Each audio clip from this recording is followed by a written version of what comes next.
Cuaderno 126 de Cristianisme i Justícia. El Dios de Bush, a cargo de Jaume Botey Vallès. Jaume Botey es profesor de Historia en la Universidad Autónoma de Barcelona y colaborador de Cristianisme y Justicia. Este título puede parecer extraño, pero son también extrañas en Occidente las continuas referencias de George Bush a la Biblia, a la religión, a Dios como garantía pública de sus decisiones. En Occidente es inusual que un presidente confiese que lo es por expreso designio de Dios, que las sesiones de un Consejo de Ministros comiencen con un rato de oración o que el viernes por la tarde las oficinas del gobierno cierren para que los trabajadores puedan asistir a sesiones de estudio de la Biblia.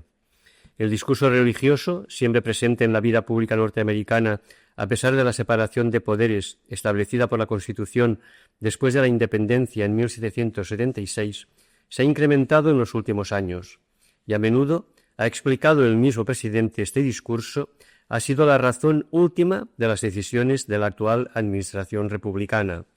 Un discurso que conecta tanto con la tradición calvinista como con la cuestión de las identidades y el enfrentamiento entre culturas, el máximo exponente de la cual fue Samuel Huntington con El choque de civilizaciones.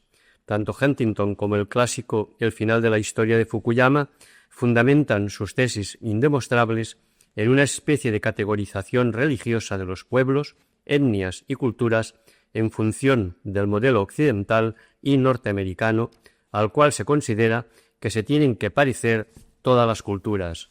He aquí tres textos. De Bush al telepredicador James Robinson en 1998. He oído una llamada. Sé que Dios quiere que me presente a las elecciones presidenciales. El mismo Bush, después de los atentados del 11 de septiembre de 2001. Ha sido una desgracia nacional. Ha sido un acto de guerra. La libertad y la democracia han sido atacadas. El terrorismo contra nuestro país no quedará impune. Aquellos que han cometido estas acciones y aquellos que las protegen pagarán un precio muy alto por lo que han hecho. La guerra que nos espera es una lucha monumental entre el bien y el mal. Será larga y sucia.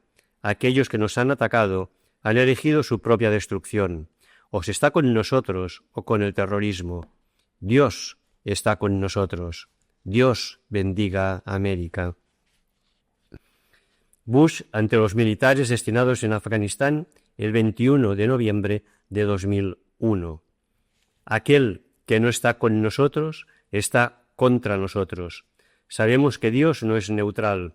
Estamos al inicio de una intervención militar que será larga. La intervención en Afganistán tan solo es el principio de la guerra contra el terror. Durante muchos años y en todo el planeta tendremos que combatir a los malvados. Es nuestra misión y estamos seguros que ganaremos. Hasta aquí la cita. Que a nadie se le escape la importancia de estos textos. En ellos se encuentran todos los elementos que me propongo analizar en esta pequeña publicación. Son muy parecidos, pero a los de la otra cara de la moneda, a los discursos de Osama Bin Laden en aquellos mismos días. Es un mensaje teñido de sentencias apocalípticas, morales y teológicas, que convierten la acción política que propone en una amenaza particularmente peligrosa por su proximidad al fanatismo y porque quien las ha pronunciado, el presidente del Estado Mayor del Ejército más poderoso del mundo, ha demostrado que no es retórica, que cumplirá la amenaza con sangre y fuego. Primer apartado. Sociología. La religiosidad en los Estados Unidos. Por desconcertantes que estas afirmaciones de Bush puedan parecer a los ojos de un europeo, no lo son para el público norteamericano. Y hace mucho tiempo que los presidentes norteamericanos adoptaron el lenguaje y simbolismo de la religión. Las imágenes de Clinton saliendo de los oficios baptistas, las invocaciones a Dios de Reagan o la confesión de cristiano renacido de Jimmy Carter conectaban con las afirmaciones de los fundadores de la patria, Jefferson, Franklin, Lincoln o Tocqueville. Por ejemplo, no ha habido ningún presidente norteamericano que no se declarase creyente y practicante, La religión y la práctica religiosa serán elementos esenciales en la simbología del poder en los Estados Unidos. Después de la independencia, mientras en la Europa del siglo XIX se extendía el laicismo, en los Estados Unidos crecía la religiosidad popular y se incrementaba el número de confesiones religiosas. E incluso ahora, más del 90% de norteamericanos afirma creer en Dios. Un 82% cree en la vida eterna. El cumplimiento dominical es de un 60% y otro 60% dice que cada día reza. Se trata, pues, de una población con un alto nivel de religiosidad. Aproximadamente un 60% de la población en Estados Unidos se declara protestante, un 25% católica y el resto de otras confesiones, especialmente judíos, 6 millones, hay más judíos en Estados Unidos que en Israel, y musulmanes, 3 millones, descendientes en parte de los esclavos del siglo XVIII y de la inmigración del siglo XX. Se calcula que hay más de 1.500 confesiones protestantes diferentes: calvinismo puritano, luteranismo, presbiterianismo y baptistas del primer momento, que vieron cómo se incrementaba el número de iglesias con confesiones procedentes de Europa, metodistas, adventistas, pentecostales, episcopalianos, etc., y con otras nacidas en el mismo Estados Unidos, como por ejemplo mormones, amish, dunkers, amana, anglo-israelíes, apostólicos, etc. Esta diversidad siempre ha ido acompañada de una gran tolerancia que en Estados Unidos no es sinónimo de indiferencia, sino al contrario, señal de la vitalidad de un modelo de religión a la carta. La coexistencia pacífica de tantas confesiones en ámbito de igualdad tenía que significar la renuncia de cada una de ellas a considerarse superior a las otras. Por este motivo, para ninguna de ellas, la verdad dogmática no es el elemento esencial de identificación. Se trata de una identidad religiosa que sólo puede referirse a una vaga herencia judeocristiana común. En consecuencia, las razones para explicar la adhesión personal a una u otra confesión sólo pueden ser de carácter subjetivo, histórico o cultural, no por argumentos teológicos. Los sociólogos afirman que con el tiempo las diferencias entre confesiones y sus expresiones van desapareciendo. Parece como si las diferentes teologías que las sustentan se hayan adaptado al modelo del pluralismo democrático de la sociedad norteamericana y que incluso haya una progresiva homogeneización con las nuevas formas religiosas propias de los recientemente inmigrados hacia un modelo americanizante de la religión, que Robert Bellah en los 60 llamó religión civil. Civil Religion in America. Esta religión civil tiene un alto grado de ductilidad o adaptación al sistema económico y a su lógica. Es una cultura que impregna a toda la sociedad norteamericana, en la cual los símbolos más pregones del Estado, himnos, banderas y solemnes liturgias políticas se vinculan explícitamente o implícitamente a Dios, desde el In God We Trust, impreso en cada dólar, hasta la moral calvinista de la eficacia, la convicción puritana de la necesidad de sacrificio para obtener la salvación, el ejercicio cotidiano de la máxima de Franklin, que el tiempo es oro, entendido en el sentido literal de interés bancario, la identificación, como en el Antiguo Testamento, entre éxito material y bendición de Dios, el sentido familiar y comunitario de la vida, junto con el individualismo, el concepto de libertad individual como bien supremo y la predicación de la misericordia como virtud, etc. La religión civil se convierte de este modo en un factor político de primer orden, porque dará a la sociedad aquella cohesión que el individualismo social y económico le niega, cumple una función integradora y podrá teñir de sublimación religiosa el discurso político del individualismo. El poder político y económico puede quedar convertido de esta forma en la sublime encarnación de la voluntad de Dios.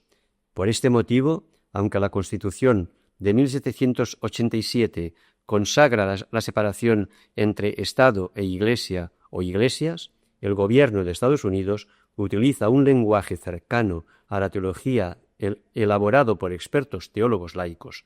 Es el discurso del pueblo elegido. Segundo apartado. Historia e ideología de la nación, nacimiento de una teología política.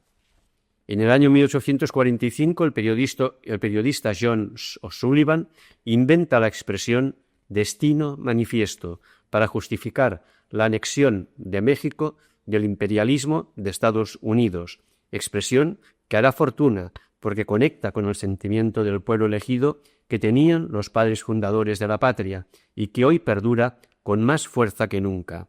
Esta doctrina legitima la expansión territorial y económica como voluntad de Dios. En contrapartida, Estados Unidos asume la pesada carga de ser el portavoz de los designios de Dios para todo el mundo. Impulso expansionista y sentimiento de pueblo elegido están íntimamente relacionados. Algunos lo llamaron espíritu de frontera. En 1902, Woodrow Wilson lo justificaba afirmando: en nuestro pueblo siempre ha estado presente una poderosa presión desplazándose continuamente en busca de nuevas fronteras y nuevos territorios, en la búsqueda de mayor poder, de total libertad en un mundo virgen. Es un destino divino que ha configurado nuestra política. Pueblo elegido, mitología fundacional.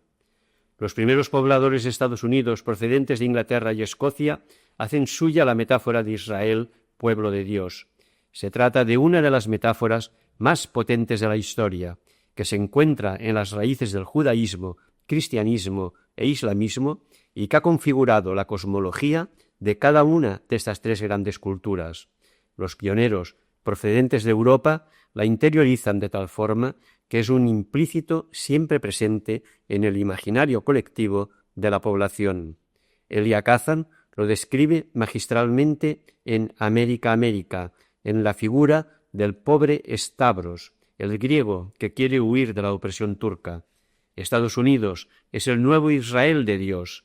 Habían huido de los terratenientes y comerciantes de la época feudal e inicios del capitalismo. Habían leído la Biblia como libro inspirado por Dios y encuentran parecidos entre la mística del pueblo judío en la conquista de Canaán, la tierra prometida, y lo que ellos hacen, la conquista del territorio indio hacia el oeste. La metáfora incluye además un pacto, como una nueva alianza del Sinaí sellada con Dios. Si somos fieles, Dios cumplirá su promesa, y de pueblo pequeño nos hará pueblo grande, de esclavos nos hará libres, de nómadas nos dará en propiedad toda la tierra. Muy parecido a la teología veterotestamentaria, en la cual la prosperidad material no sólo significa ser elegido, sino también justo. La facilidad con que los primeros pobladores han ocupado la tierra de los indios no sólo es un indicio que han obrado correctamente, sino que son un pueblo justo a los ojos de Dios. Al contrario, el fracaso no necesariamente habría indicado que los medios eran injustos, sino que podría ser consecuencia de faltas morales del pueblo, es decir, de la rotura de la alianza.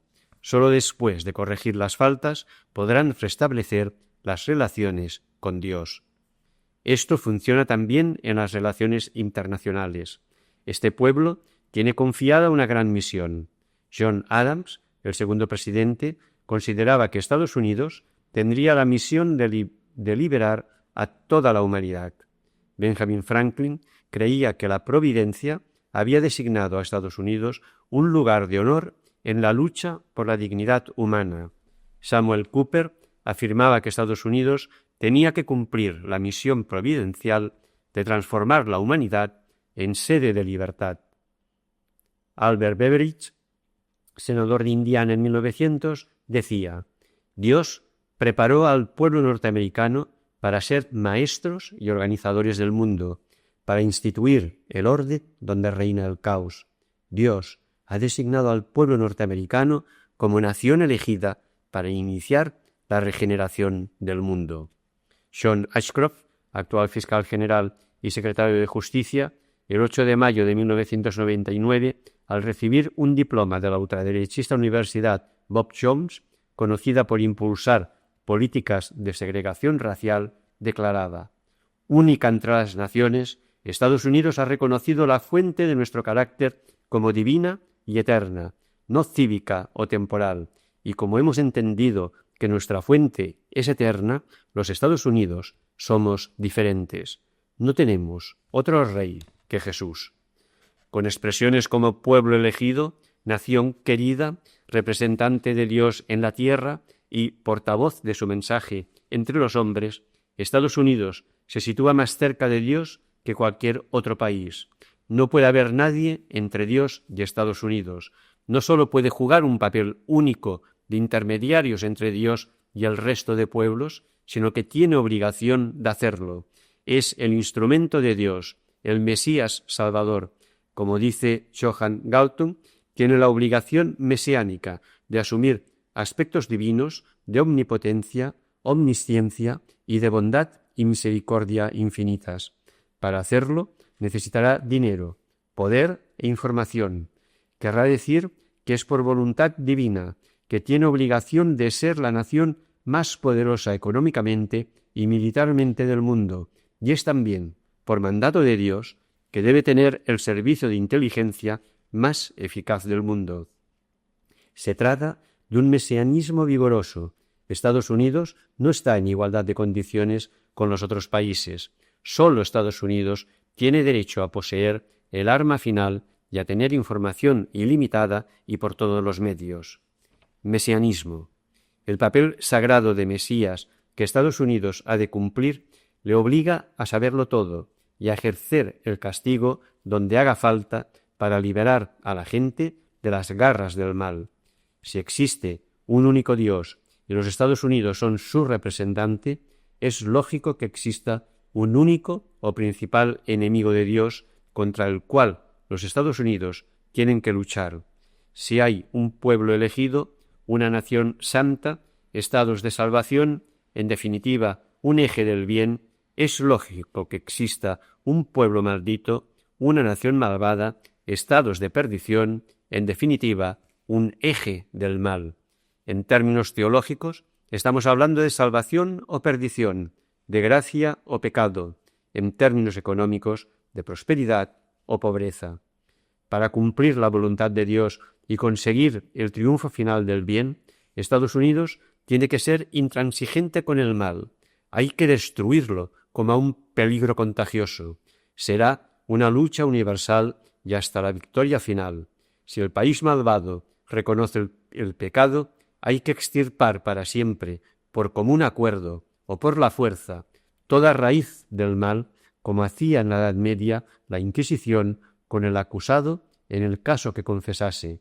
Si no lo reconoce, la negativa sería la demostración manifiesta que está poseído por el diablo y tiene que actuar con más decisión que nunca, como también hacía en la Edad Media la Inquisición con el acusado en el caso que no confesase. Si Estados Unidos se ha visto obligado a entrar en conflicto, jamás lo ha hecho por venganza o para conseguir espurios intereses materiales como cualquier otra nación, sino como un doloroso acto de la manifestación de bondad y misericordia en el nombre de Dios, ayudando a las fuerzas del bien a combatir las fuerzas del mal para liberar a la gente de las garras del demonio.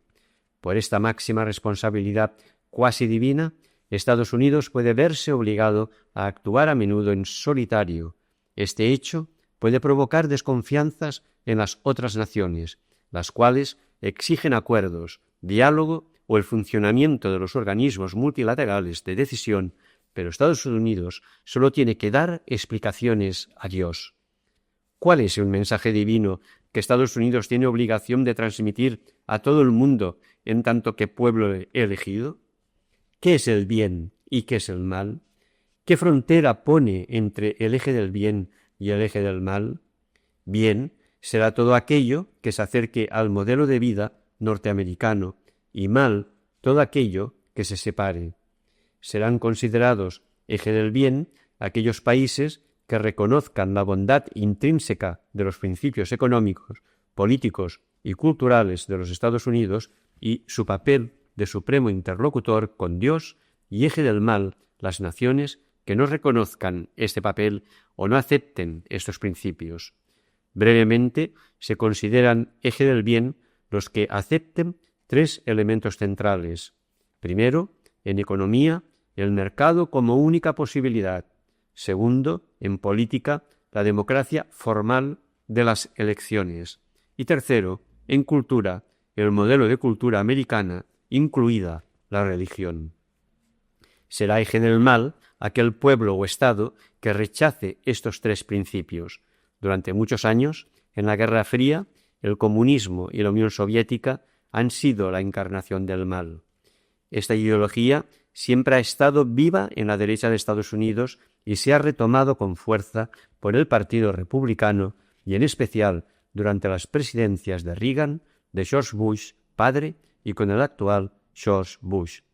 Hacen una referencia continua a la superioridad moral de Estados Unidos para justificar las invasiones políticas, económicas y militares por el mundo y especialmente al armamentismo durante la Guerra Fría.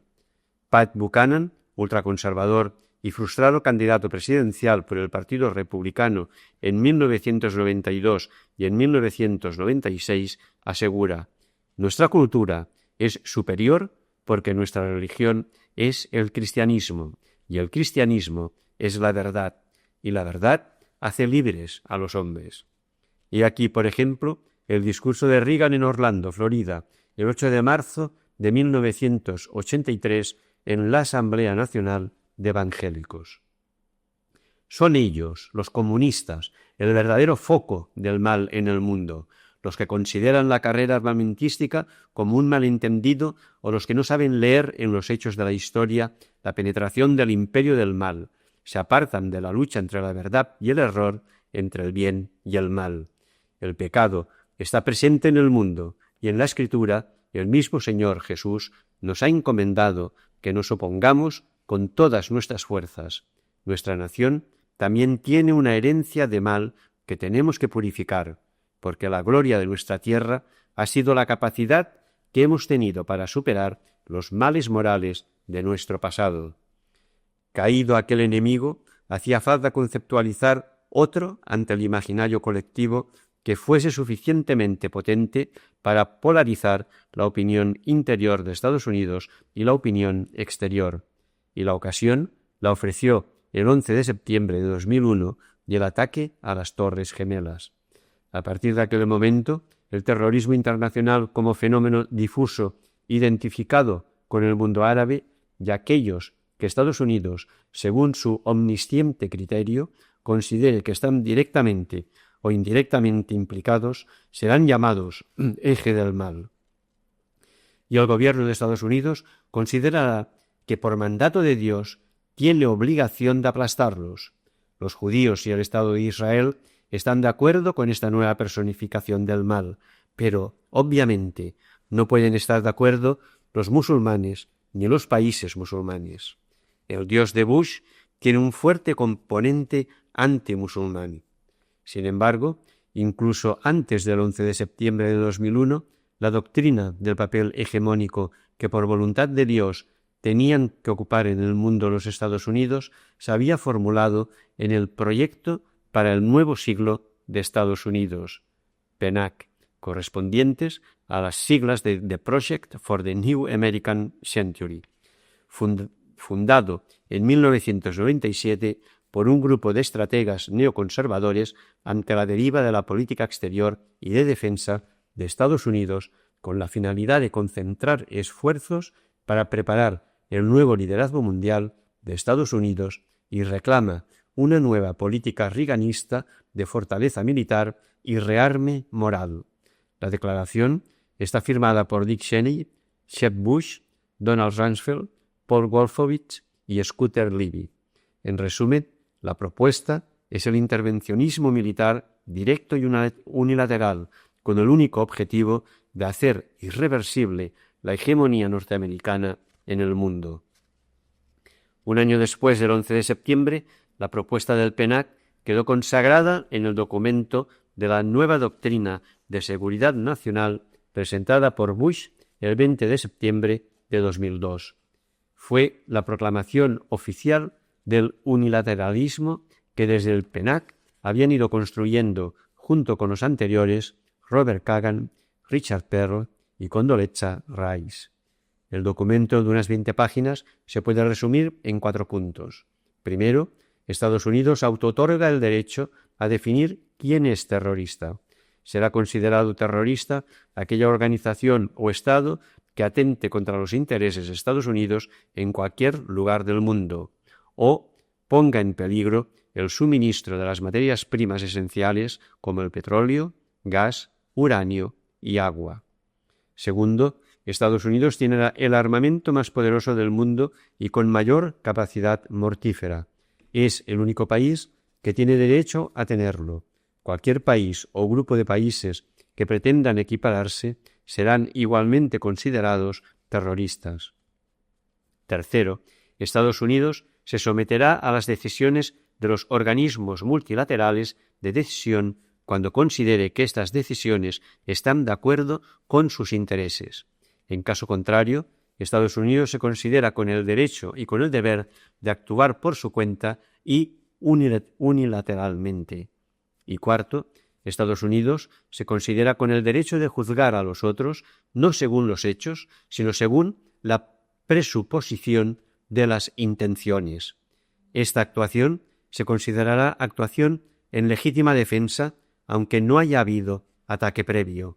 Se trata de la doctrina de la guerra preventiva. Las razones de estas decisiones las ha explicado con una insultante claridad el asesor presidencial Robert Kagan en Poder y Debilidad. Por ejemplo, en cuanto a las relaciones con la ONU, Kagan afirma que la ONU e incluso los tribunales de justicia pueden determinar contra Estados Unidos y no pasa nada. ¿Por qué? Porque la mayoría de sus miembros son comunistas, no cristianos, dictaduras o antimercado, pero sobre todo porque la ONU tiene intenciones imperdonables: interponerse entre Dios y Estados Unidos de América, o peor, sustituir a Dios o sustituir a Estados Unidos. Por este motivo, la ONU es el verdadero enemigo. La ONU no ha querido entender que Estados Unidos tiene el monopolio del ejercicio legítimo del poder en el mundo, no por egoísmo o voluntad de poder, sino por designio de Dios. Tercer apartado: la cuestión moral.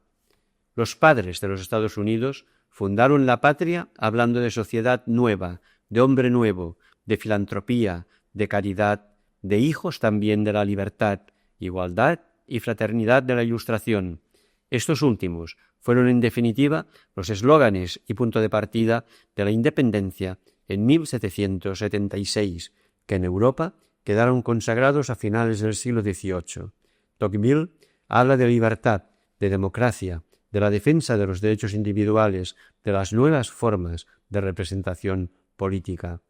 Para Franklin, además de los anteriores, serán los valores del trabajo, eficacia, ahorro, disciplina, austeridad, rendimiento, etc., vinculando estos valores al sentido del deber social y muy especialmente al cumplimiento de las obligaciones derivadas del ejercicio de la profesión. Moral individual. Es la cultura heredada del puritanismo calvinista escocés y centroeuropeo. La sociedad protestante había introducido un individualismo radical en la economía y había facilitado la destrucción de las relaciones y redes sociales tradicionales. Por este motivo, la antropología de esta nueva sociedad tendrá como referente el individualismo, el individuo en solitario ante Dios, sin mediaciones para la salvación, y el individuo en solitario ante el deber de la eficacia en el trabajo como obligación sagrada para transformar el mundo. La nueva sociedad norteamericana se fundamentará sobre el individuo y el riesgo individual, no sobre el sentimiento comunitario. Posteriormente, estos principios morales fueron desvirtuados hacia una moral utilitarista y hacia la supremacía de la política y moral interior por encima de la política y moral exterior o comunitaria, como explicó Weber en la clásica tesis sobre la ética protestante y el espíritu del capitalismo. Para los fundadores, para construir una sociedad nueva, se tenía que pensar sobre todo en la virtud de sus miembros, más que en prever las estructuras que regularían la justicia. El verdadero cambio de la sociedad se producirá por el cambio de las personas una a una, porque la raíz de los problemas no es la economía, sino la crisis moral y espiritual. Si las personas eran virtuosas, harían, sin ninguna duda, una sociedad virtuosa. Habría que apartarse de los vicios de la vieja sociedad europea: embrutecimiento colectivo, degradación personal, disolución de la familia, libertinaje, promiscuidad, depravación de costumbres. La sociedad entera, pero sobre todo aquellos que hayan pasado en momentos anteriores de su vida por temporadas de vicios y vida disoluta, tienen que reconocer públicamente su pecado y renacer en Jesucristo. Es una confesión positiva que los hará reborn o renacidos.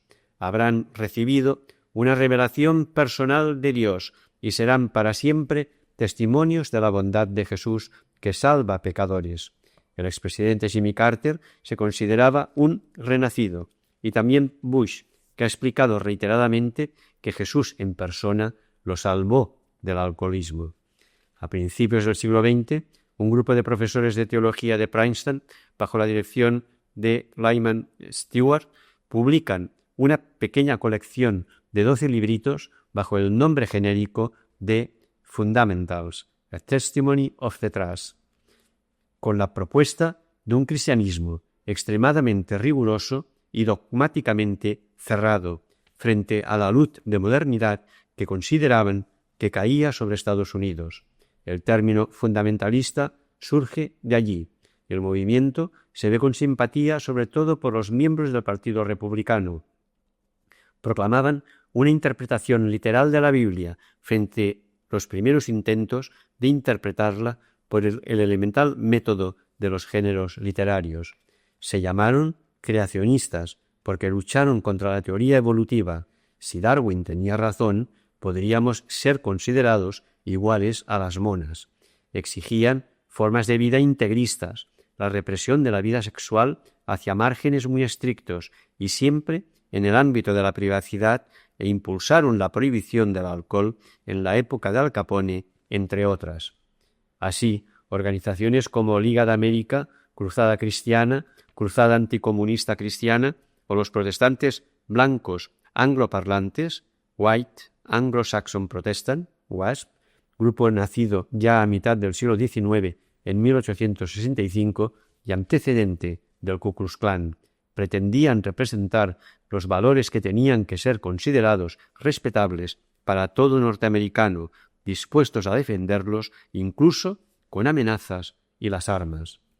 Ante la ola de cambio de valores que recorrió Europa y todo Occidente después de 1968 y durante los años 70, el fundamentalismo norteamericano reaccionó radicalizándose. El nuevo modelo de libertad, la actitud crítica frente al poder, la normalidad con la que la sociedad toleraba la declaración pública de la no fe, los intentos de separación más clara entre Iglesia y Estado, la nueva cultura en las relaciones personales y entre sexos, el tratamiento abierto de la homosexualidad, etc., provocaron reacciones de reafirmación en los movimientos fundamentalistas. No estaban dispuestos a aceptar estos cambios. Estados Unidos, además, vivía el fortísimo movimiento de protesta contra la guerra de Vietnam y la humillación de la derrota. La juventud descubría la crueldad del sistema. El movimiento hippie de los grandes conciertos de rock, del pacifismo de Joan Baez. Pero la clase media norteamericana y los fundamentalistas de la década de los 70 habían sufrido también importantes mutaciones, y una nada menospreciable era que vivían mejor y era difícil exigirles ahora la estética y el rigor moral de los puritanos de antes. Brevemente, dejaron de ser fundamentalistas. La ética protestante, como explicaba Daniel Bell, en las contradicciones culturales del capitalismo, había sido socavada no por la modernidad, sino por el propio capitalismo. El sistema se transformó a causa de la producción y el consumo masivos y por la creación de nuevas necesidades y nuevos medios para satisfacerlas. Finalmente, la renuncia de vida ascética comprometía la peculiar teología moral de los conservadores. Quedaba el hedonismo. Mayoría moral, coalición cristiana y telepredicadores. Aquello que quedaba de fundamentalismo y conservadurismo se agrupó en torno a figuras emblemáticas, formando un movimiento llamado la Nueva Derecha Cristiana. Utilizaban nuevos procedimientos de convocatoria, un lenguaje agresivo y una clara voluntad de intervenir en política. Muy pronto se constituyeron en corriente organizada en el interior del Partido Republicano.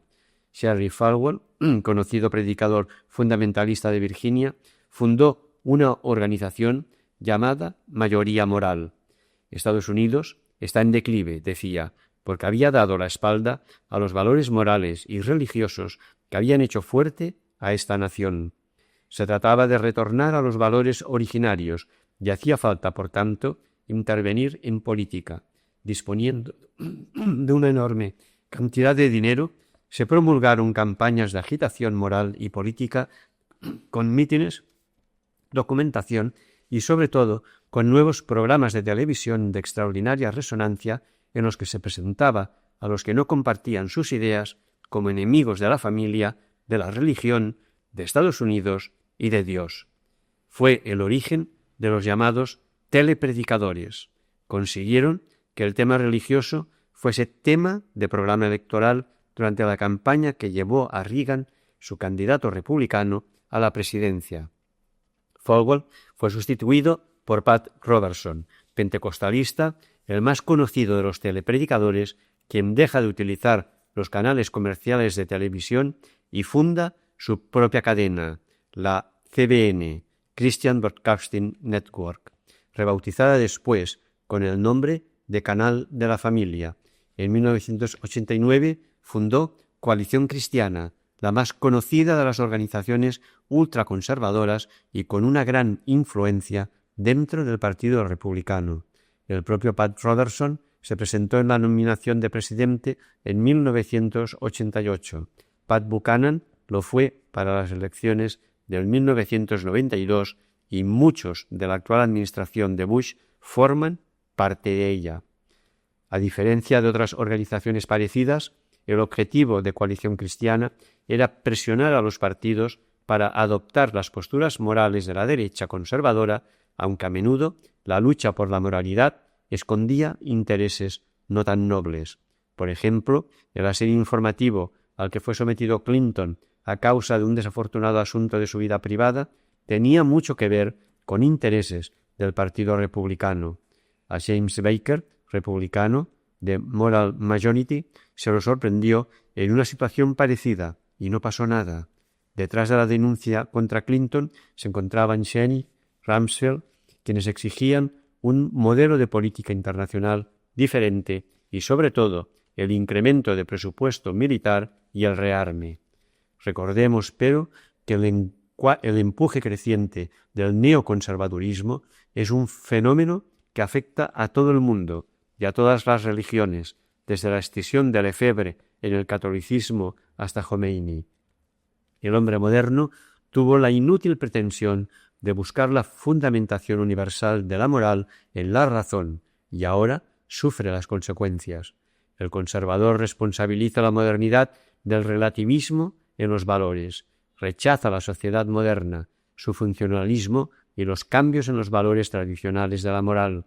Y por otro lado, hay intentos como los de Hayek o de Novak, el espíritu del capitalismo democrático, con la pretensión ridícula de buscar las raíces teológicas y bíblicas del capitalismo, pero que tienen gran resonancia gracias al empuje del neoliberalismo y a los experimentos que la Escuela de Chicago empieza a hacer, especialmente a partir de los golpes de Estado en América Latina.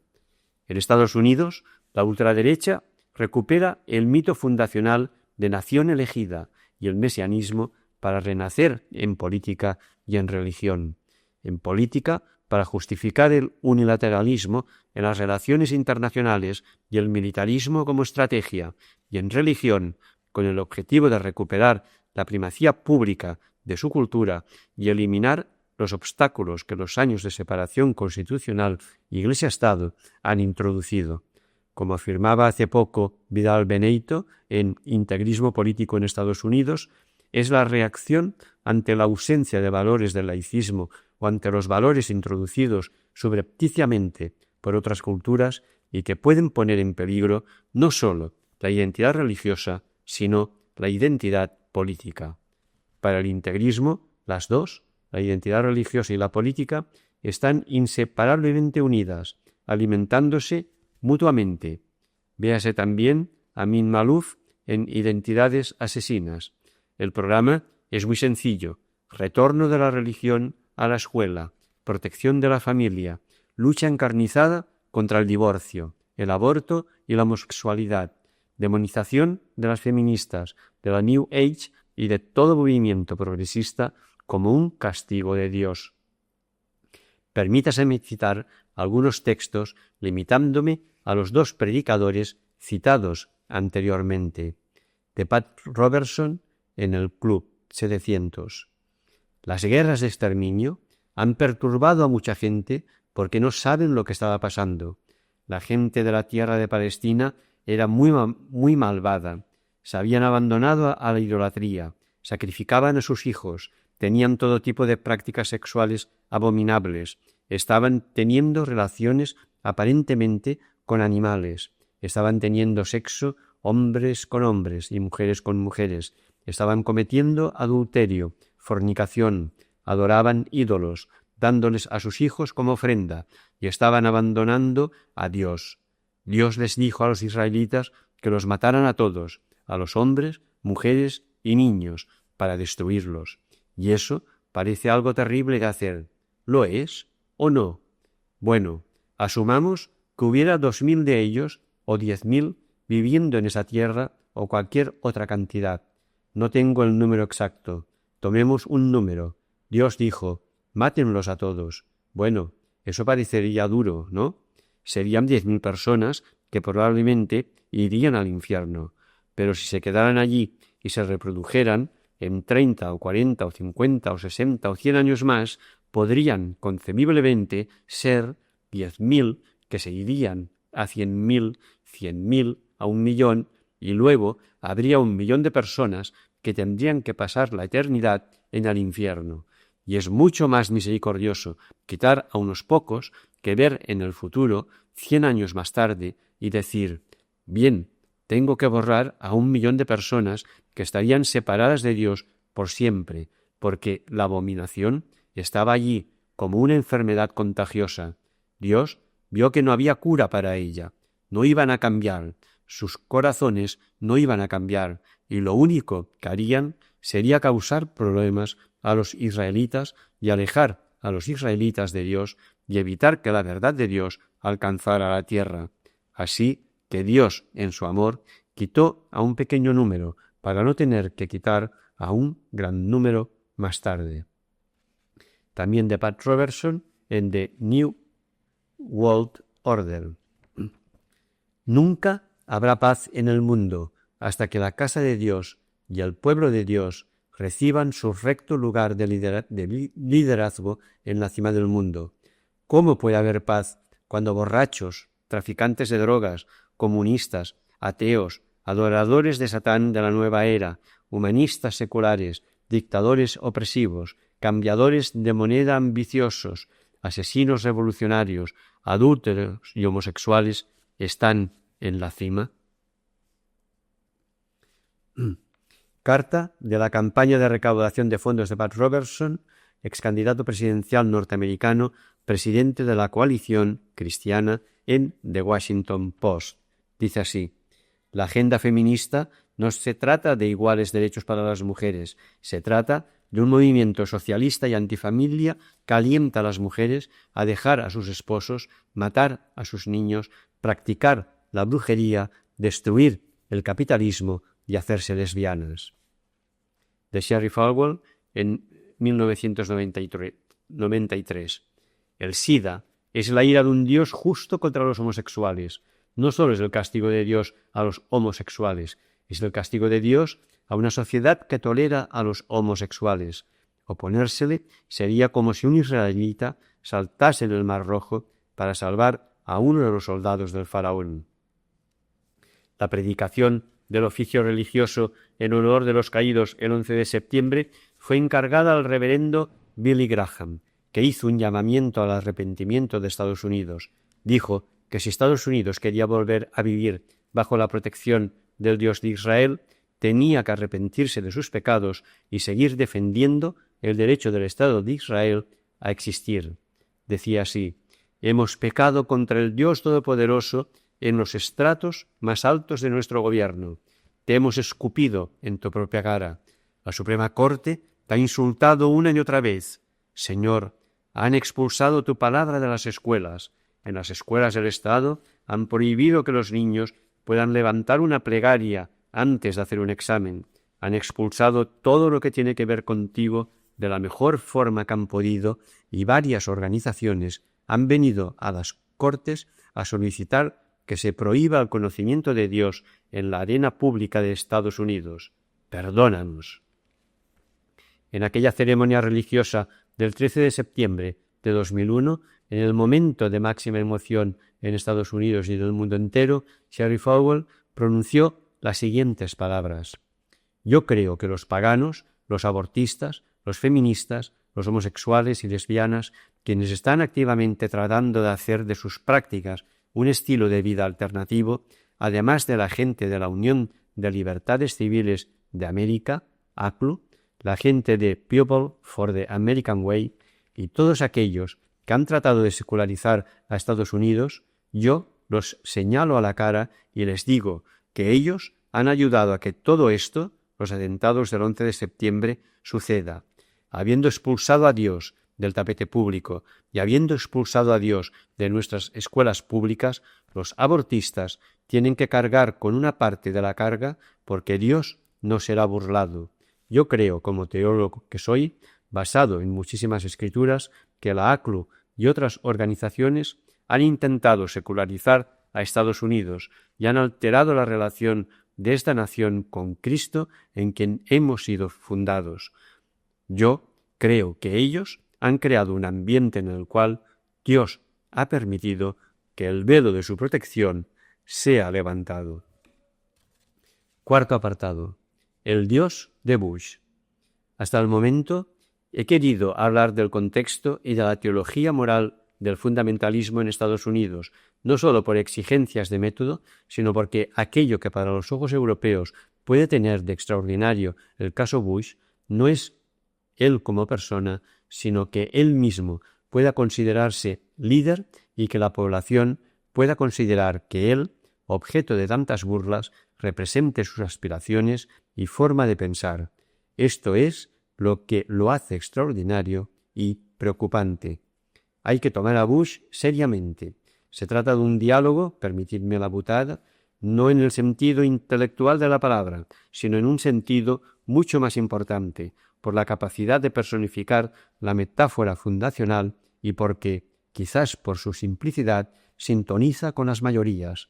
Parecido a lo que pasa estos días con los homenajes a Reagan, lo que Bush dice no solo es compatible con el sistema, sino que precisamente es la expresión de las fuerzas que han construido el sistema. Por este motivo, es un error creer que desaparecerá cuando él desaparezca de la escena política. El planteamiento es simple: la lucha entre buenos y malos, blanco y negro, la encarnación del bien contra la encarnación del mal. Probablemente esta simplicidad tan maniquea, tan de película de indios, es su fuerza.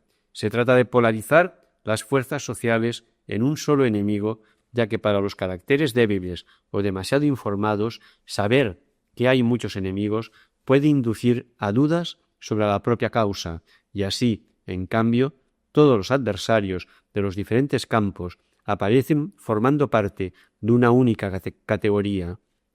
Para Hitler, la personificación del mal fue el sionismo, para Reagan, el comunismo. El mérito del equipo de Bush, en un momento en el que después de la Guerra Fría no hay ningún enemigo visible que pueda hacer frente a Estados Unidos, es haber encontrado este enemigo en un elemento difuso, el terrorismo, que permite actuar bajo esta excusa en cualquier lugar del mundo en el nombre de Dios.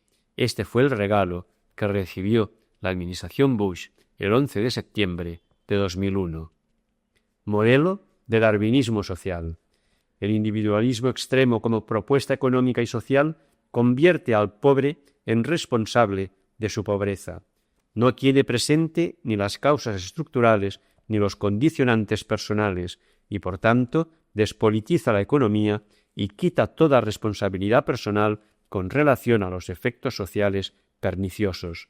El sistema funciona solo bajo la única forma del máximo beneficio y no es cuestionable. Más aún, aproximándose a la mentalidad veterotestamentaria, probablemente el pobre debe ser también pecador, porque no ha recibido las bendiciones de Dios. El modelo es el darwinismo social, la segregación. Pondré algunos ejemplos. Pobreza. El índice Dow-Jones del viernes 26 de septiembre de 2003 y la Oficina del Censo de Estados Unidos informaron que los índices de pobreza en Estados Unidos han aumentado por segundo año consecutivo. La tasa de pobreza del año anterior, en 2001, fue del 11,7% y en 2002 pasó al 12,1%. Quiere decir que 34,6 millones de personas, 1,7 millones más que el año pasado, viven en condiciones de pobreza y de las cuales casi 14 millones viven en condiciones de pobreza extrema, 800.000 más que el año anterior. El 16,7% de los niños, 12.100.000, viven en condiciones de pobreza, 400.000 más que el año anterior. Estas fuentes informan igualmente que la distancia entre ricos y pobres ha aumentado. En 1985, la quinta parte más rica tenía el 45% de la riqueza y en 2001 tiene el 55%. En cambio, la quinta parte más pobre recibe un 1% menos que en 1985. Solo entre 1998 y 2001, la diferencia entre el 10% más rico y el 20% más pobre se ha incrementado en un 70%. La pobreza afecta fundamentalmente a la inmigración afroamericana. Es más del doble que la media nacional, el 22,7%. En cambio, se mantuvo estable para los blancos. Desaparición de programas sociales. Han desaparecido multitud de programas de soporte social. En relación con el problema de la drogodependencia, Bush afirmó que suspendía el soporte económico para los tratamientos y que sería sustituido por programas que facilitasen la rehabilitación a través de la oración. Llevaremos este mensaje de esperanza a todos los norteamericanos que luchen contra un problema de drogadicción. El milagro de la recuperación es posible a través de la oración, y el protagonista podría ser usted. Informe presidencial sobre el estado de la nación del 2002. Gastos en armamento. Contradictoriamente, el último presupuesto se incrementó hasta 400.000 millones de dólares en armamento. Recordemos que 1.000 millones de personas viven en el mundo con $1 al día. Cárceles y segregación racial. La población reclusa ha alcanzado una cifra récord en 2002, 2,1 millones, casi un 10 por 1.000, 10 veces más que en España, que es un 1 por 1.000. Pero mientras que la población negra no llega a un 13% del total de la población de Estados Unidos, un 60% de la población reclusa es de color, y mientras que el índice general de paro es del 6,2%, entre la población negra es del 10%. Violencia social. En 2002 siguió aumentando la tasa de delincuencia en Estados Unidos. En 2002 se produjeron casi 12 millones de delitos, que significa un incremento de más del 2% en relación con el año anterior. 15.980 personas fueron asesinadas, 44 cada día y 90.491 mujeres denunciaron que habían sido violadas. Como consecuencia de los 200 millones de armas privadas, la tasa de asesinatos en Estados Unidos es entre 5 y 7 veces superior a la de otros estados industrializados. Pena de muerte. Las autoridades han confirmado que desde 1973 han sido ejecutados erróneamente más de 100 condenados inocentes. Como gobernador de Texas, Bush presidió 152 ejecuciones, más que en cualquier otro estado. En una tercera parte, los abogados fueron expulsados del juicio.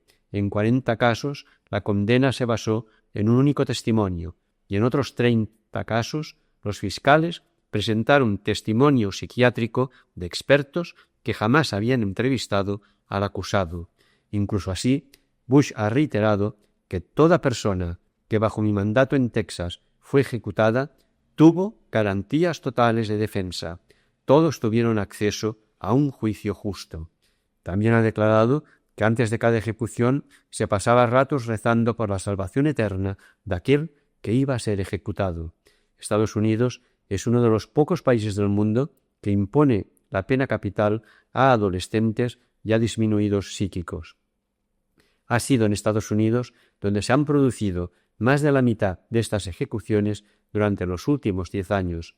El telepredicador reverendo Charles, en apoyo a la campaña de Bush, decía: aquellos que se opongan a la pena de muerte y a la guerra son pervertidos morales y degenerados, han perdido la capacidad de indignación moral.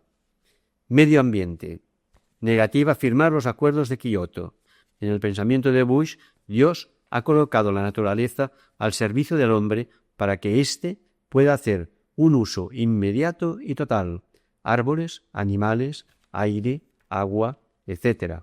Considera que aquellos que afirman que hay que corregir la diferencia entre los países desarrollados que contaminan mucho y los menos que contaminan menos, incitan a la guerra de clases. Teología del pecado o teología del sufrimiento. El Dios de Bush, este Dios que abandona a las criaturas a su desgracia, que ve impasible cómo por las leyes inmutables de la economía 2/3 partes del mundo viven con menos de $2 al día, que no sabe compadecerse, es un Dios vinculado a una determinada teología del poder. Pero no es el Dios compasivo y benigno de la Biblia, ni el Dios Padre de bondad y misericordia del que habla Jesús. El Dios que da salud a los enfermos y devuelve la vida a los muertos, y en primer lugar al mismo Jesús.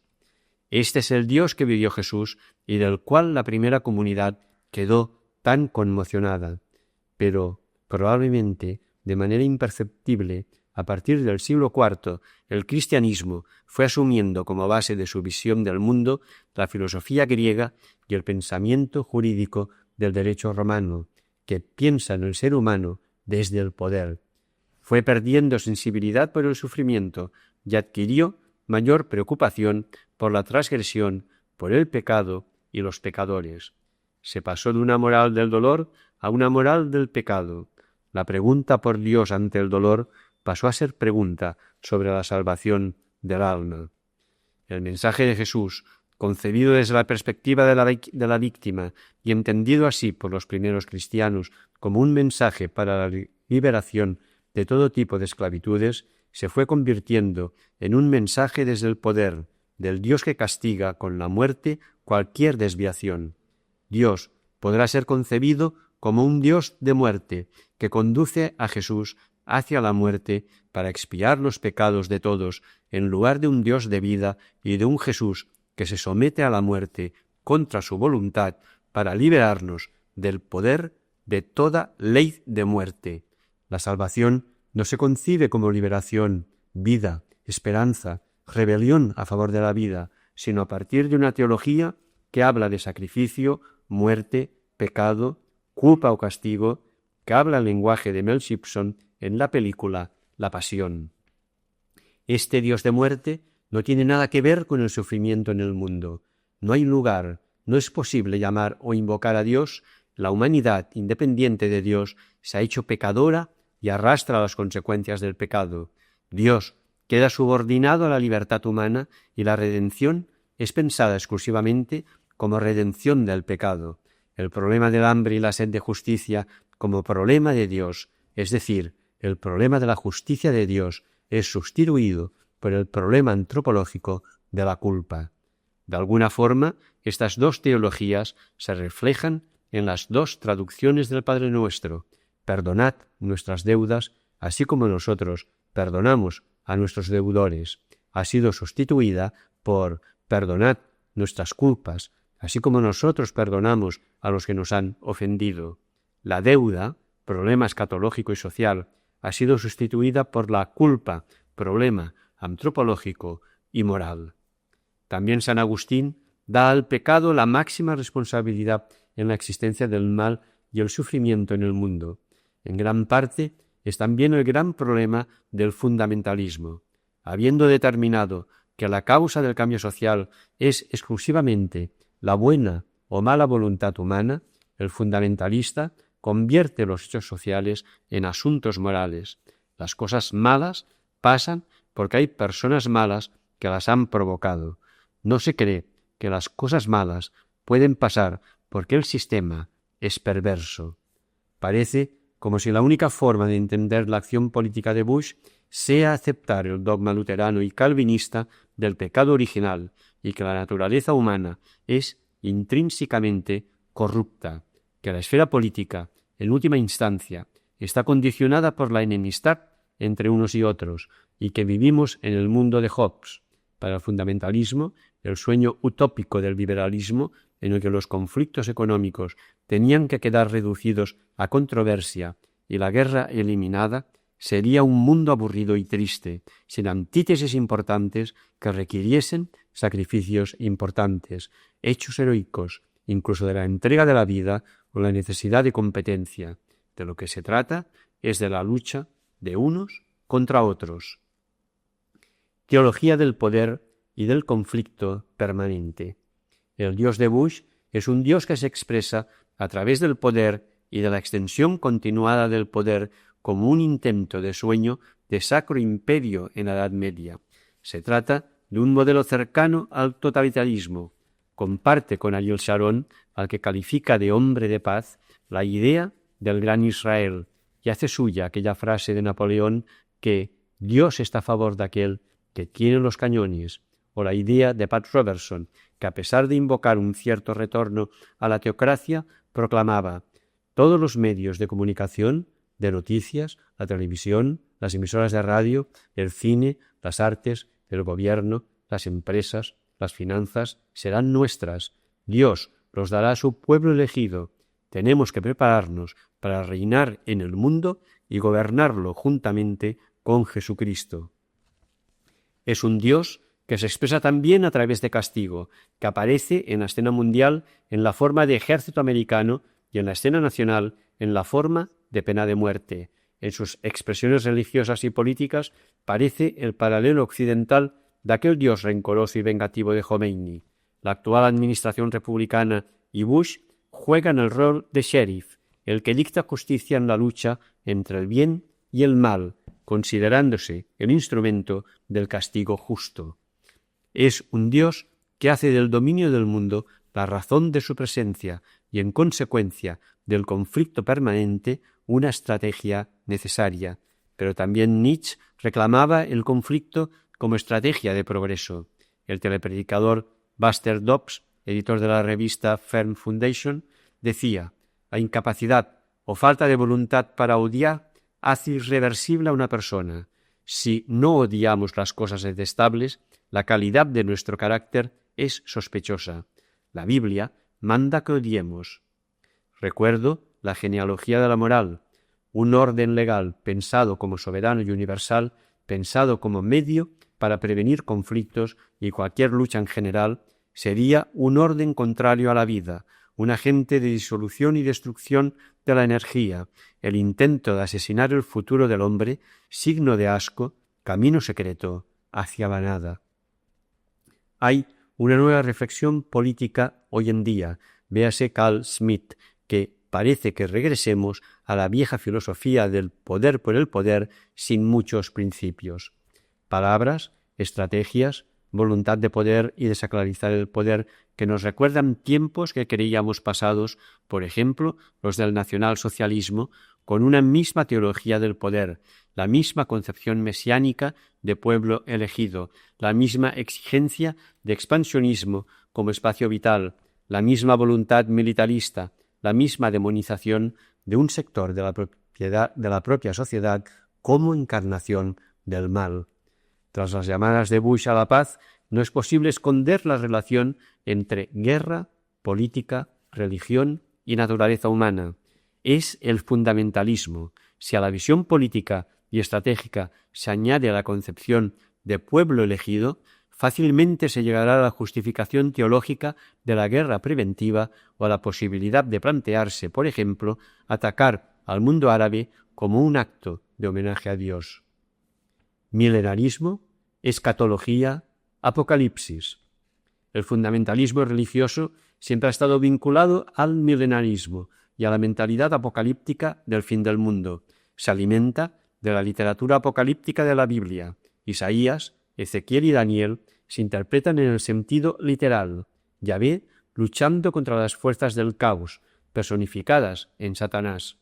Se trata de una interpretación global de la historia, en la que los enemigos del pueblo de Dios, los que han puesto dificultades en la construcción del Israel de las promesas, son también los enemigos de Dios. La historia comporta el enfrentamiento continuado entre Yahvé y las fuerzas del mal. El mal será vencido y la serpiente, encarnación de Satanás, será destruida. La personificación del mal en la figura del anticristo enlaza con el cuadro dualista de todo el Antiguo Testamento y con el dualismo maniqueo del fundamentalismo. Ven nuestros días marcados por el enfrentamiento entre el bien y el mal, por guerras devastadoras y por la actuación del anticristo. Estamos cerca de la segunda llegada de Cristo, que instaurará la era perfecta, preparando la llegada definitiva cuando los fieles serán conducidos a la gloria para recibir el cuerpo resucitado. El fragmento del Apocalipsis 16 a 21 habla de Armagedón como el lugar de la gran batalla en el que quedará manifiesto para siempre el triunfo del bien y la destrucción del mal. Toda la historia actual del mundo no es sino la preparación del combate final. Para el fundamentalista, este momento no hay que temerlo. Por este motivo, Armagedón se ha convertido en cita obligada para el fundamentalismo. Será el lugar de la destrucción, incluso del posible holocausto nuclear y del juicio en el cual los justos y los injustos son separados. Será el punto final de la historia de las relaciones de Dios con los hombres. Quinto apartado. Posibilidad de un discurso sobre Dios ante las grandes tragedias. El fundamentalismo es una enfermedad de la fe en Dios y de la religión, resultado de la inseguridad y del infantilismo que convierte los medios en fines. Pero se tendría que evitar explicaciones excesivamente simplistas del fundamentalismo. Se lo demoniza demasiado fácilmente.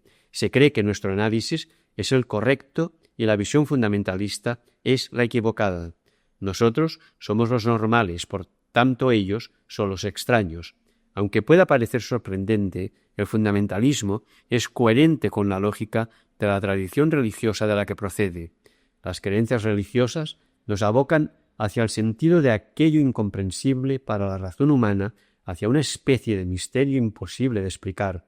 Entendámonos, si alguien cree que la razón por la que Dios nos envió a su Hijo era para que muriese por nosotros, o que el imán número 12, como afirman los chiitas, no está muerto, sino escondido, todo lo demás es posible. Fundamentalismo cristiano y fundamentalismo musulmán. Pero el fundamentalismo no está vinculado al dogma, a la creencia, sino a la utilización que se hace y al servicio de qué causa se pone. No es, pues, un tema teológico, sino político. Todas las religiones han tenido y tienen fieles fundamentalistas que en los extremos opuestos del abanico político, reclamándose todos herederos del mensaje fundacional. Por ejemplo, el radicalismo protestante dio lugar desde sus orígenes a sectas combativas en el nombre de Dios, como Thomas Müntzer, y la revuelta anabaptista de los campesinos y mineros contra Lutero, pero también creó grupos pacifistas, como sería el caso de los cuáqueros. La constante histórica es que cuando un grupo religioso se apodera del poder, tiende a convertirse en intolerante y a justificar en el nombre de Dios las intolerancias políticas e incluso los crímenes. Es el caso de Calvino en Ginebra, Savonarola en Florencia, las guerras de religión y masacres en la Europa de todo el siglo XVI que acaban con el Edicto de Nantes. Mucho antes, Bartolomé de las Casas deja aquel aterrador retrato titulado Brevísima relación de la destrucción de las Indias. Recomiendo la extraordinaria crónica histórica, Las cruzadas vistas por los árabes, de Amin Maalouf, como saludable ejercicio para entender la instrumentalización que hacemos de la historia. Hay que recordar también que recientemente la Iglesia ha pedido perdón tanto de las cruzadas como de la conquista de América. En el mundo del Islam encontramos lo mismo. Aceptamos sin cuestionarnos nada. Por ejemplo, el estereotipo que yihad islámica es sinónimo de guerra santa, identificándola con violencia y últimamente casi con Bin Laden o terrorismo. No queremos tener presente que para millones de musulmanes pobres, yihad no tiene otro significado que fidelidad a Dios, oración, defensa de la fe ante los infieles, combate contra las pasiones de uno mismo. El mismo significado que para los otros cristianos han tenido estas mismas palabras. Son fuertes también dentro del Islam las corrientes que, a pesar de la oleada general de fundamentalismo, luchan por una interpretación del Corán más a fondo. Quizás el ejemplo más nítido sería Mahmud Mohammed Taha, el Gandhi de Sudán, autor de El segundo mensaje del Islam y que fue ejecutado en defensa de estas ideas. La cultura cristiana y la cultura musulmana tienen sobre todo tradiciones muy diferentes en relación con su vinculación con el poder. El cristianismo de los primeros siglos fue un movimiento disidente de Jerusalén y del Imperio Romano. No empezó a reclutar los primeros adeptos entre las clases altas hasta unos 100 años después de la muerte de Jesús y no fue autorizado hasta el año 380. Tuvo una larga vida marginal y clandestina de catacumbas. Jesús, además, había dicho, dad al César lo que es del César, que podía presuponer la necesaria distinción entre lo sagrado y lo político. Al contrario, el Islam tuvo poder político ya en vida del fundador y se extendió por conquistas militares y el profeta y los califas siguientes fueron líderes espirituales y políticos. No tenemos que extrañarnos que el Islam reclame una presencia decisiva en el mundo político. Khomeini no es más fanático que Falwell o Robertson, sencillamente vive en un lugar más difícil. El futuro del fundamentalismo. Tanto el fundamentalismo cristiano en todas sus variantes como el judío o el musulmán son pobres de contenido teológico. El regreso a las fuentes que proponen es más un regreso a las formas. No hay una fuente ideológica que les dé coherencia. Tienen más de voluntad de poder que de explicación de Dios. Son opciones sociales, políticas, militares, con lenguaje religioso.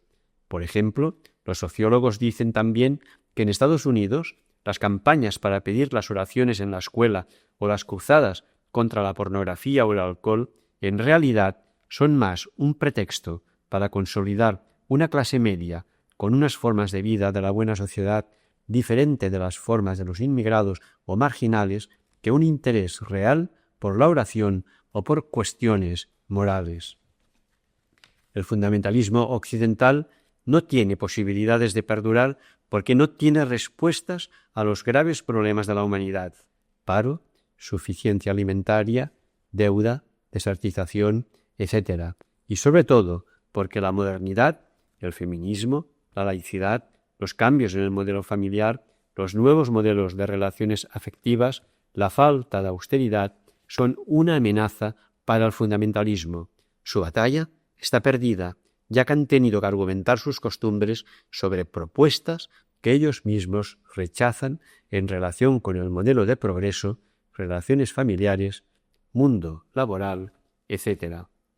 Una religión, además, que no solo permite, sino que promueve la conciencia individual, no puede servir como justificación para la teocracia. Pueden haber fuertes corrientes de derecha política y militar, pero la teocracia asusta, por ejemplo, al movimiento People for American Way, de ultraderecha y tendencia antirreligiosa. La sociedad americana está satisfecha con la separación Iglesia-Estado. Los fundamentalistas pueden pedir que sus derechos sean respetados, pero no podrán condicionar los derechos de los demás. De forma parecida, si los estados islámicos prosperan, su fundamentalismo tendrá que afrontar el mismo asedio que el fundamentalismo de los países capitalistas, igual que sucedió con los países comunistas. No podrán vivir aislados. El Partido Republicano y el equipo Bush lamentan el relativismo en los valores en el mundo actual producido por el liberalismo. Para ellos, sólo la religión puede llenar este vacío. Una religión vinculada a la política y que retorne al Estado la capacidad de poder absoluto que había perdido. Estado total y religión total. Este fundamentalismo niega los valores heredados de las tradiciones del liberalismo y del cristianismo sin sustituirlos por un nuevo universo de valores. ¿Podríamos decir que el fundamentalismo es nihilismo? El poder por el poder, igual que el fascismo, no deja de ser una paradoja concluir que sobre el pensamiento de Bush, que invoca tan frecuentemente a Dios, se puedan reconocer características cercanas al nihilismo. El silencio de Dios ante el sufrimiento del mundo. El tema fundamental es cómo se tiene que hablar de Dios ante la historia abismal del sufrimiento del mundo, de su mundo. Esta es la cuestión de la teología, es la cuestión escatológica, la cuestión por la cual la teología busca constantemente un nuevo lenguaje. Son ya muchos teólogos a las antítesis del fundamentalismo norteamericano que han hablado del sufrimiento de Dios o del sufrimiento en Dios. Karl Barth, Bonhoeffer, Moltmann, etc., o Rahner, von Balthasar, Metz, entre otros, en el ámbito católico. La metáfora de pueblo elegido está tan arraigada que al ciudadano norteamericano le queda muy poco espacio de elección.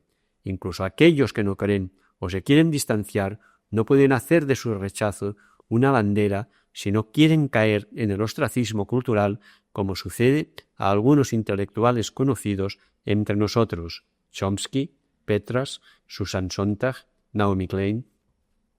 Es una de las columnas vertebrales de la identidad norteamericana y, por tanto, si el fundamento de su política agresiva es teológico, quizás la clave para cambiarla podría ser también la teología. ¿Sobre qué bases? ¿Cuál es el discurso sobre Dios posible en el mundo de hoy en día? Ante el sufrimiento, ¿qué puede decir la teología que no signifique una burla para aquellos que sufren injustamente? ¿Qué entendemos por salvación? ¿Cómo dar desde la teología una palabra de consuelo a las víctimas y a los vencidos de nuestra historia? Jean-Baptiste Metz, católico, y Jürgen Moltmann, protestante, que vivieron Auschwitz de cerca, se preguntan qué sentido tiene hablar de Dios después de aquel infierno. Allá Dios callaba. Desde entonces nos lo hemos podido repetir demasiadas veces, en las que también Dios ha callado. Grandes Lagos, Sudán, Palestina. Todos hemos visto las fotografías de aquellos niños en los hospitales infantiles de Irak afectados de cáncer, leucemia, malformaciones, condenados a una muerte segura. Aquellas imágenes hablan de Dios más que muchas palabras. ¿Por qué el sufrimiento de estos niños? ¿Por qué el de sus madres, muchachas jóvenes, que no pueden hacer otra cosa que verlos morir? ¿En nombre de que Dios mueren? ¿Quién les ha puesto el uranio en el agua y en la comida? ¿Por qué Sabra y Chatila?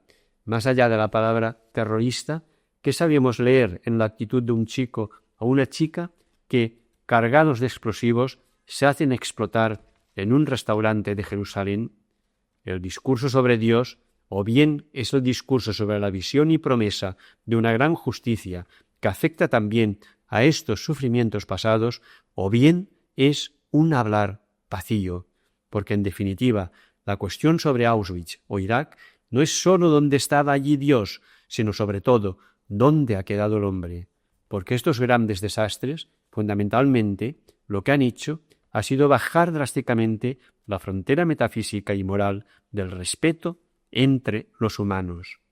Vivimos en un mundo como si tuviese religión, pero no tuviese Dios, como una época de religión sin Dios.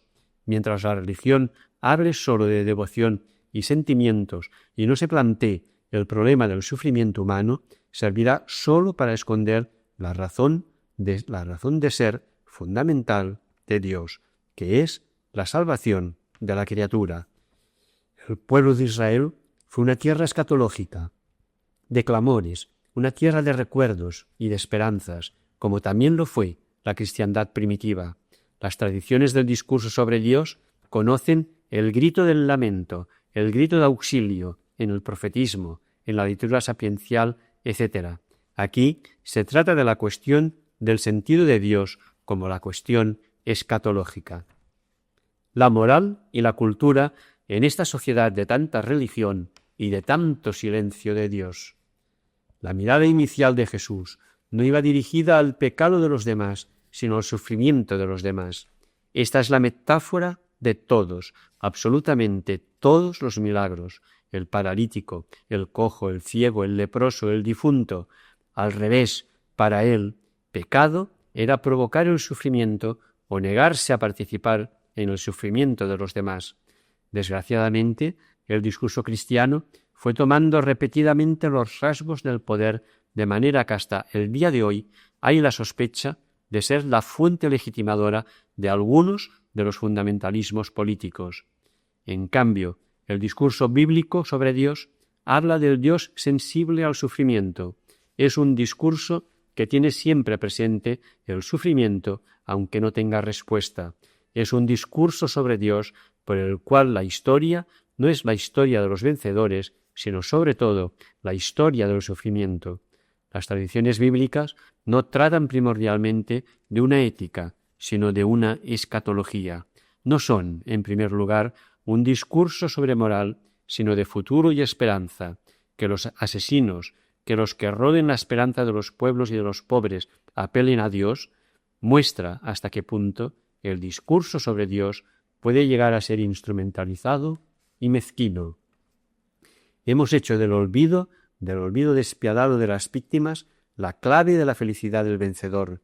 La cultura actual, y especialmente la televisión, están pensadas para provocar el olvido. Este hecho es contrario a la idea bíblica de la alianza y también está en contra de la solidaridad hacia atrás que pide la alianza. La mística bíblica es una mística del dolor de Dios, es una mística del sufrimiento de Dios. Su grito en la cruz es el grito de aquel abandonado de Dios que jamás había abandonado a Dios. La memoria del sufrimiento ajeno es como una categoría débil en un tiempo en el que los hombres, en el fondo, creen que se pueden equipar sobre todo con las armas de destrucción masiva o con la peor de todas, el olvido. Mirar hacia otro lado ante las historias de sufrimiento que surgen siempre de nuevo, Auschwitz, Ruanda, Bosnia, Afganistán, pero este olvido no permanece sin consecuencias. La desesperación, la degradación de la moral, la disolución del hombre, entre otros. Son pocos los que relacionan las crisis actuales, el llamado hundimiento de valores con estas y otras tragedias que van cayendo poco a poco en la amnesia cultural. La historia profunda de la especie humana es vulnerable. Caminamos hacia el olvido del pasado, de la cultura, de los valores, del sufrimiento, y tendemos a adoptar la cultura del mercado, que cree que todo se puede comprar y vender. Es la única cultura que puede imaginar Bush de la que ha surgido su visión del poder. El discurso bíblico sobre el Dios de Abraham, de Isaac y de Jacob, que es el Dios de Jesús, no es la expresión de un monoteísmo cualquiera, sino de un monoteísmo débil, vulnerable. El monoteísmo bíblico tiene un aspecto escatológico que sitúa todos los ámbitos de poder bajo una reserva escatológica, con lo que ha relativizado la absolutización del poder político. Pero, ¿qué peso ha tenido en la historia la vivencia de este monoteísmo en la comunidad cristiana? ¿La comunidad cristiana es aún un grupo sensible al sufrimiento? ¿No son también las religiones monoteístas en la antigua Yugoslavia, en Irlanda, en el conflicto entre judíos y palestinos, en el Líbano, en el subcontinente indio, etcétera, las que utilizan el nombre de Dios contra este sufrimiento ajeno? ¿Qué lenguaje válido existe para el mundo actual y que haga comprensible a Dios? ¿Cuál es la función de la teología? ¿Qué podemos o qué tenemos que hacer? Primero, el contacto con Dios, la mística de la experiencia de Dios, y esto quiere decir oración como lenguaje universal, tenso, dramático, más rebelde y radical que el de la teología para todas las víctimas, para las víctimas inocentes de todos los lados y para aquel pobre soldado norteamericano al que en nombre de Dios Bush envió a matar y que morirá a manos de otros que también invocan a Dios.